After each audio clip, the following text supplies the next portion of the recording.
Well, this is a nice graph because it shows us where and what parts of the oceans are warming. At first, most of the oceans were just warming at the surface, the 0 to 700 meter area, light blue there. But the dark blue is showing deeper waters are also warming as we go through time. And of course, the ugly purple color there, or brown, whatever it is, that's land, ice, atmosphere, temperatures. So we would probably, if it weren't for the oceans, we would probably see the land rising and atmosphere rising in temperature a great deal more. Okay, this is again another graph of sea level. The nice thing about this graph is it's done by satellite data. We started taking the satellite data in the mid-1990s, and you can see sea level, no question about it, from these very detailed measurements from satellites, that it's rising. It has reached its highest point in history since humans have been on the planet. Well, that's not exactly true. Since civilization has been on the planet for the last 10,000 years, we've had the highest sea level measurements ever recorded, 2016. And I'm sure it's going to continue to rise and put a lot of islands in danger out in the oceans. Well, more bad news from the Arctic. This is measurements of the Arctic sea ice. It's the year on the bottom scale, and then the extent in millions of square kilometers. And you can see, again, this is from satellite data, and you can see that the Arctic ice is melting. It's in September, which is the lowest point of the year in ice, and if you measure it consistently every September, you can see that it varies, but that we've got a downward trend. And in fact, it's not only is it downward, but we can now take ships in September in the late summers and go through seaways formed in the Northern Pole area. So it's decreasing at an average of 13.4% per decade. That's a tremendous decrease in the ice in the Arctic. And I want to show you this video. It's a 25-year variation in Arctic ice. The oldest ice is white, and the youngest ice, seasonal, is in dark blue. Note how the oldest ice is diminishing. In 1980, 25% of the Arctic ice was very old ice, but as of 2015, only 3% was.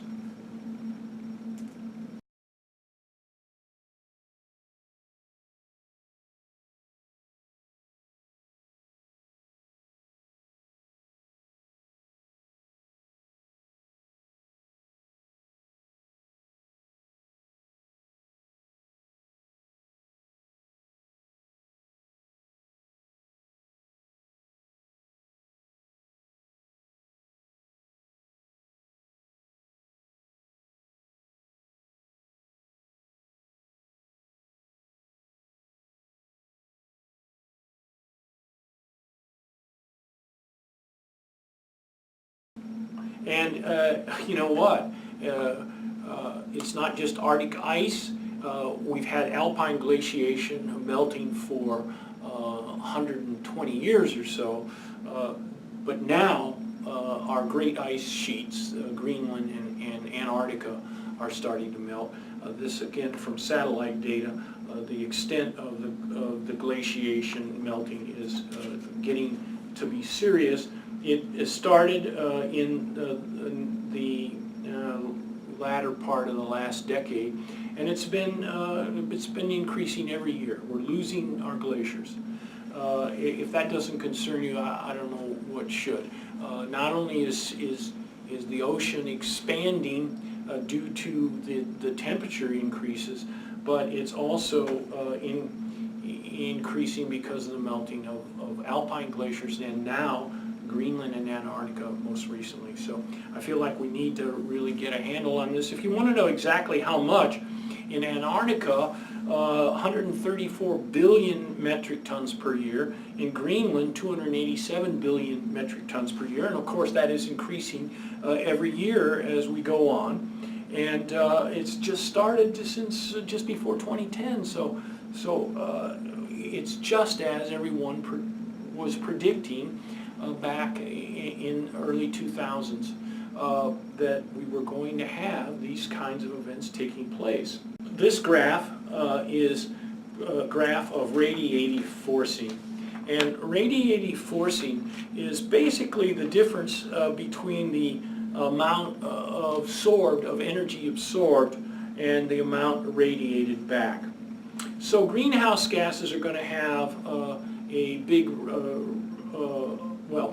aerosols are going to have an effect on radiative forcing, and then greenhouse gases are going to have the opposite effect, and that's what this diagram is trying to show. Now, let me remind you what an aerosol is.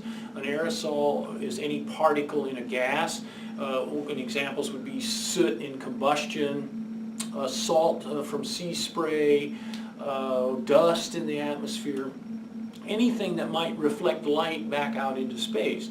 So aerosols do help us with global warming. For example, in 1991, Pinatubo, a volcano in the Philippines, erupted, and it decreased temperature worldwide for a year or so after it erupted because of the fine particles that it put into the atmosphere. But it was only a momentary kind of thing.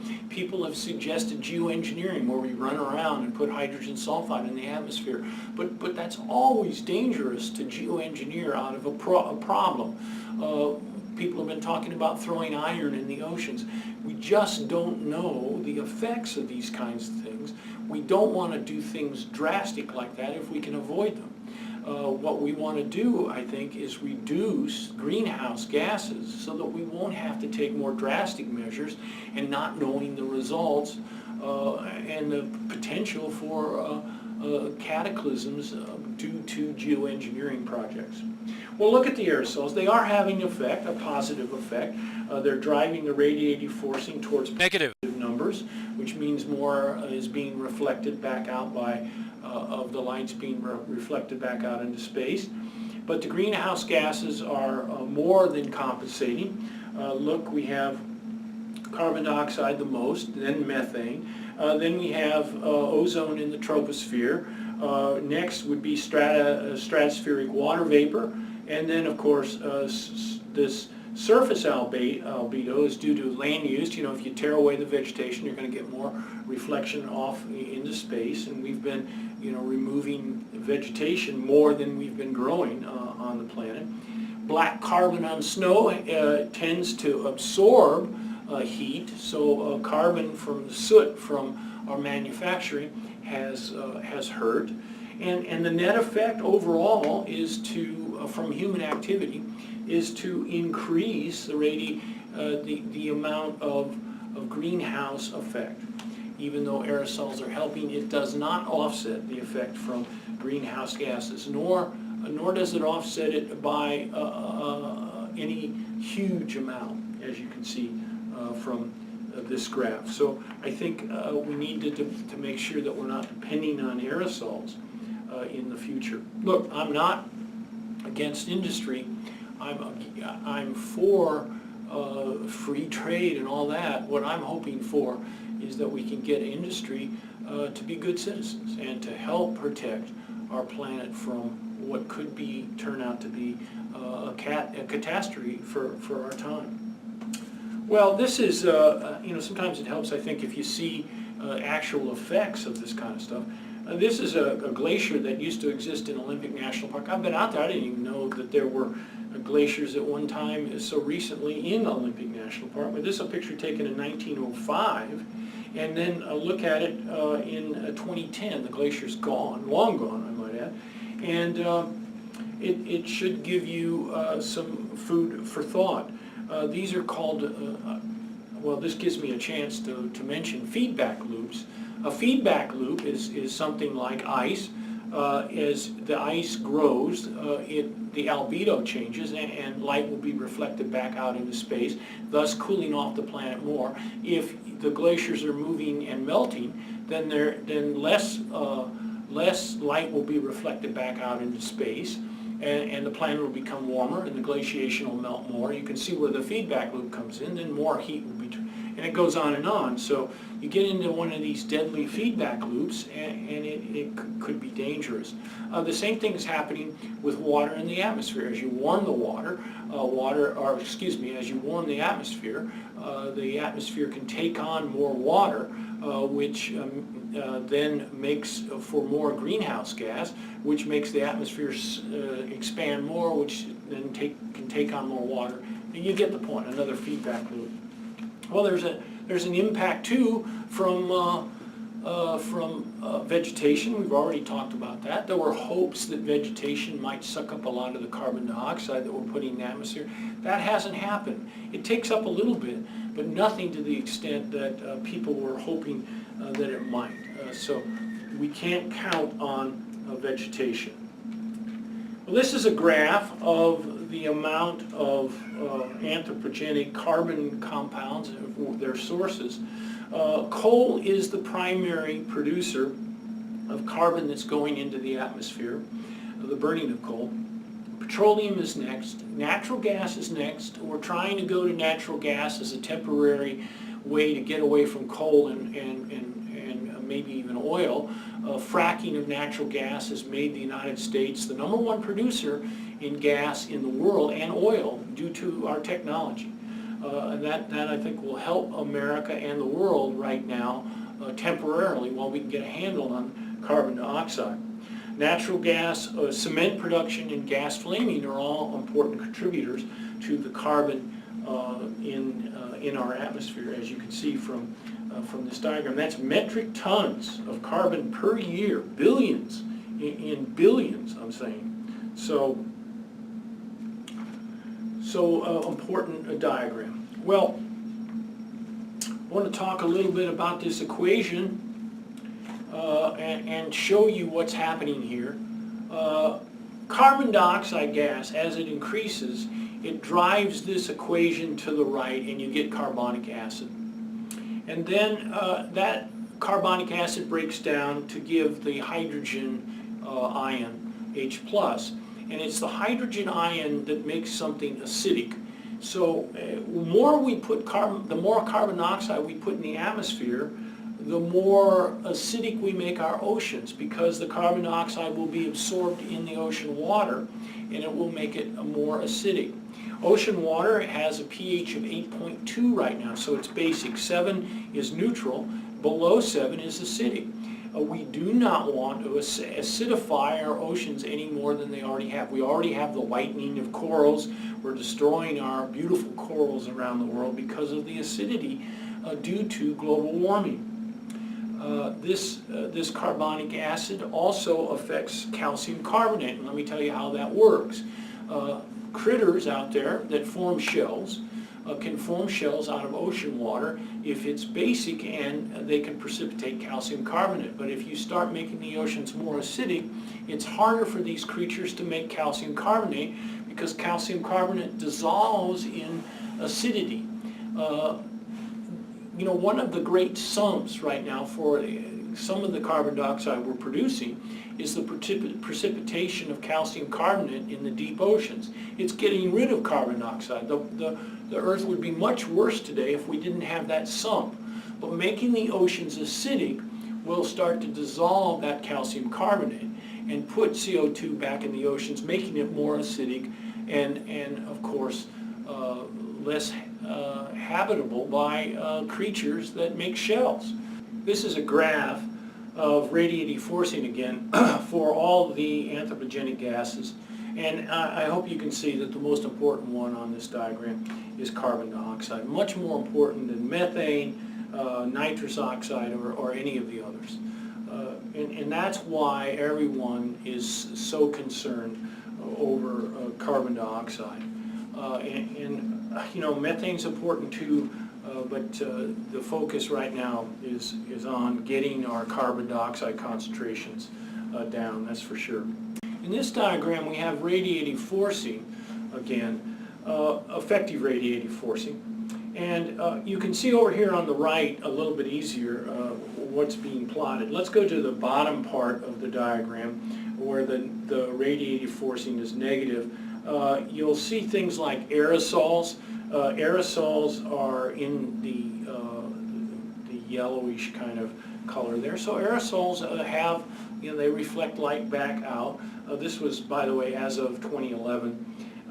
The green is land use. We've already mentioned that land being cleared can reflect light back out into space. Stratospheric oxygen, ozone, and then volcanic activity is plotted there in that kind of light gray blue, and you can see the extreme peaks when we've had an eruption, the last one being in 1991, where, boy, you put that amount of dust in the atmosphere, reflects light back on into space, and it has an effect on the radiative forcing. It helps reduce global warming.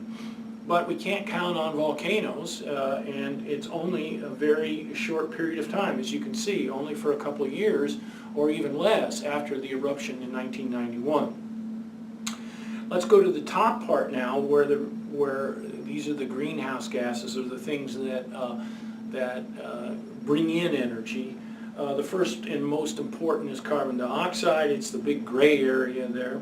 The next would be other greenhouse gases. WMGHG stands for well-mixed greenhouse gases. The next thing up is the troposphere ozone, then stratospheric water, finally carbon, well not finally, but carbon on snow actually absorbs light, as we mentioned before, from soot from factories. And finally solar, those are those 11-year cycles, and big claims were made by people that were trying to get us to believe that global warming wasn't taking place, that somehow it was related to variations in more output from the sun. Well, those variations are on the 11-year cycle, sunspot cycles that we've talked about, and you can see that they have very little impact on radiative forcing.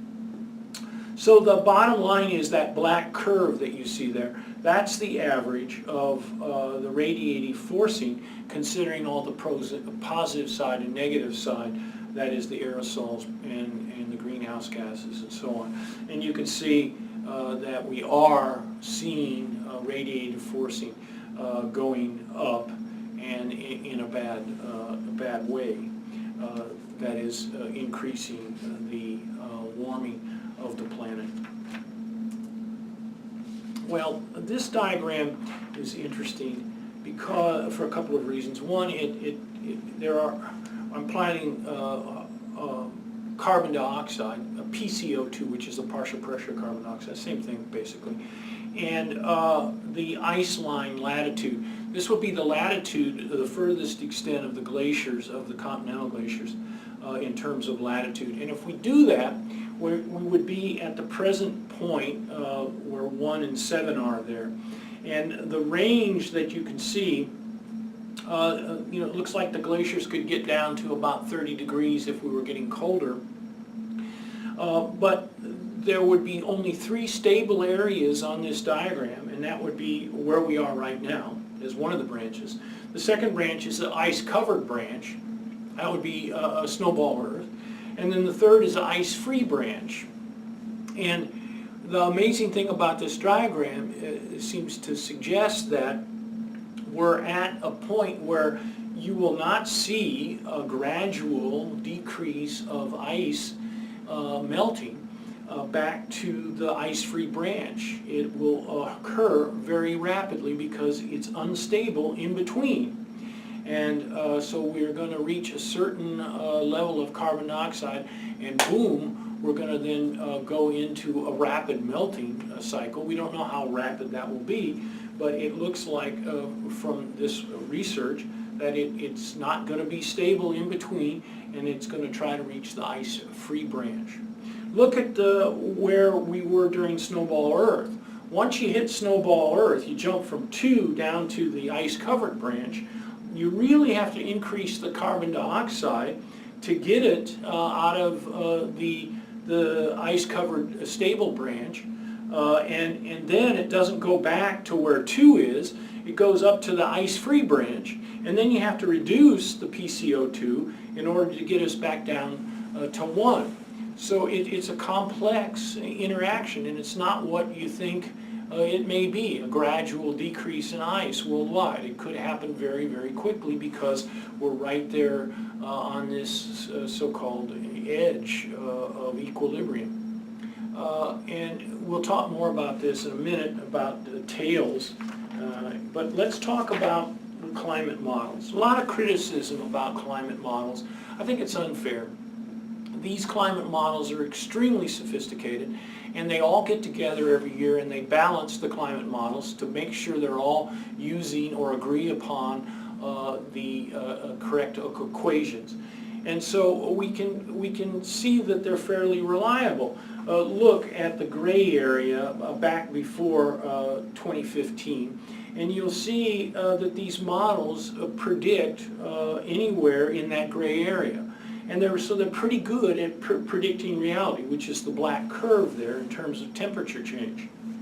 So we can, with some reliability, not complete reliability, but some reliability, we can predict potentially what's going to happen in the future. The orange area is the internal invariability of these programs. The blue area is the spread between the models. And then the green area, these are kind of models if we change the greenhouse gases. So the bottom scenario, the bottom of the green area, that would be a case where we would start reducing carbon dioxide and go to 0 right now. We could even expect the temperature to increase throughout 2030 and 2040 and then start to decrease, predicted by the models.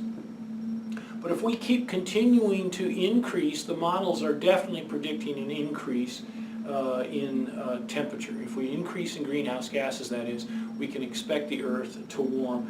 And estimates by far and away, and IPCC is it's the Intergovernmental Panel on climate change, and it's made up of all of the world's top scientists, 30 or 40 from all over the world. They come together every 3 or 4 years, and they do a report.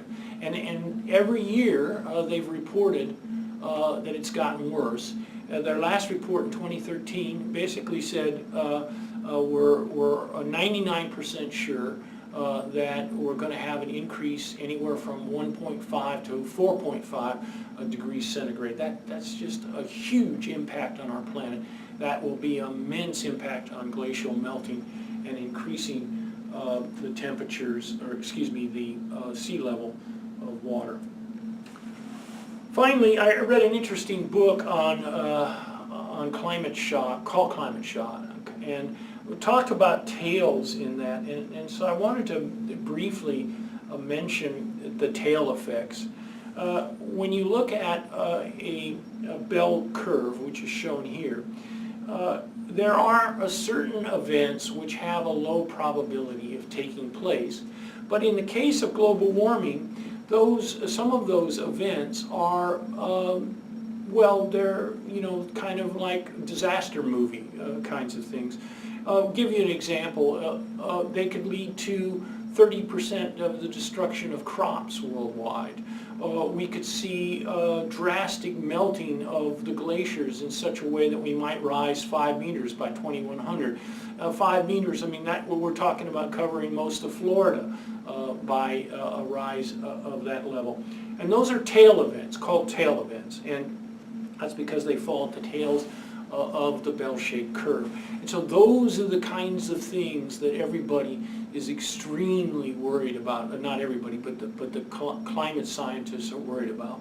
And from all my reading, and I've done an immense amount of reading and putting the literature together, we do have a certain percent chance of, is it 10, is it 5, I don't know. But there is a certain chance that one of these kinds of events would take place. So we're rolling the dice here with our climate. And I don't know what the answer is, but we have to take some action worldwide. My suggestion would be to reduce greenhouse gases and do it now. If we can't do it that way, then I think we need to, we're in trouble, because then we only have geoengineering left, and that might cause worse effects than global warming.